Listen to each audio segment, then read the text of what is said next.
স্বৈরাচার ফ্যাসিস্ট হাসিনা সরকার ভারতে পালিয়ে যাওয়ার পর থেকেই বাংলাদেশের সাথে সম্পর্ক উত্তপ্ত হয় ভারতের। আর এর মাঝে ভারতীয় সেনাপ্রধান যেন আগুনে ঘি ঢাললেন এবার। তার ভাষ্য অনুযায়ী বাংলাদেশে অবস্থান নিয়েছে পাকিস্তানি সেনাবাহিনী ও আইএস সদস্যরা। সম্প্রতি ভারতীয় গণমাধ্যমে দেশটির সেনাপ্রধান উপেন্দ্র দ্বিবেদী বিস্ফোরকে মন্তব্য করেছেন। মূলত তিনি পাকিস্তানকে ইঙ্গিত করে বলেন কথাগুলো। তিনি বাংলাদেশ পাকিস্তানের সম্পর্কের গভীরতার দিকে ইঙ্গিত করেছেন ও কাশ্মীর নিয়েও কথা বলতে দেখা যায় তাকে। চিকেন নেক নিয়েও চাঞ্চল্যকর মন্তব্য করতে দেখা যায় ভারতীয় সেনাপ্রধানকে। গণমাধ্যমে দেওয়া বক্তব্যে স্পষ্ট পাকিস্তানকে যুদ্ধের জন্য উস্কানি দিয়েছেন উপেন্দ্র দ্বিবেদী, এমনটি মনে করেন বিশেষজ্ঞরা। হাসিনা পালানোর পর থেকেই বাংলাদেশের সাথে ভারতের সম্পর্ক ফাটল ধরেছে। এর মাঝেই ভারতের চরম শত্রু পাকিস্তানের সাথে সম্পর্কের উন্নতি ঘটাচ্ছে বাংলাদেশ। এসব দেখে যেন মাথায় আগুন ধরেছে ভারতীয় সেনাপ্রধানের, এমনটি দাবি নেটিজেনদের। মিলির রহমান নামে সামাজিক যোগাযোগ মাধ্যমে একজন লিখেছেন, পাকিস্তানের সাথে যুদ্ধ করবেন নাকি করবেন না তা আপনাদের বিষয়। এর সাথে বাংলাদেশের নাম জড়ান কেন?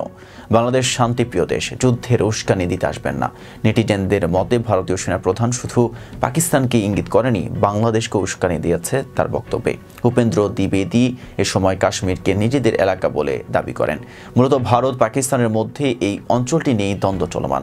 সম্প্রতি পাকিস্তানের বর্ডারে ভারতের দিকে বন্দুক তাক করে রেখেছিল পাকিস্তানি বাহিনী। এরপর থেকেই পরিস্থিতি আরও উত্তপ্ত হয় দু দেশের। এর আগে ভারতীয় সেনাবাহিনীর প্রধান জেনারেল উপেন্দ্র দ্বিবেদী এক মন্তব্যে বাংলাদেশ সম্পর্কে বলেন, দুই দেশের সেনাবাহিনীর সম্পর্ক এখন নিখুঁত আছে। এই কথা জানানোর পাশাপাশি তিনি যোগ করেন, দুই দেশের সম্পর্ক তখনই স্বাভাবিক হবে যখন একটি নির্বাচিত সরকার বাংলাদেশের ক্ষমতায় আসবে। যদি আপনারা দুই দেশের সম্পর্কের কথা বলেন, সেটা ওখানে নির্বাচিত সরকার না আসা পর্যন্ত সম্ভব নয়। তবে দুই দেশের সেনাবাহিনীর মধ্যে সম্পর্ক একদম ঠিকঠাক আছে, সব দারুণভাবে চলছে। বাংলাদেশের অধ্যাপক মোহাম্মদ ইউনূসের নেতৃত্বে অন্তর্বর্তী সরকার যতদিন ক্ষমতায় আছে ততদিন ভারতের সঙ্গে সম্পর্ক যে স্বাভাবিক হবে না তা পরিষ্কার বুঝিয়ে দিয়েছে ভারতীয় সেনাবাহিনীর প্রধান জেনারেল উপেন্দ্র দ্বিবেদী। এতক্ষণ সাথে ছিলাম মেহেদী হাসান। ফেস দ্য পিপলের সাথে থাকার জন্য ধন্যবাদ।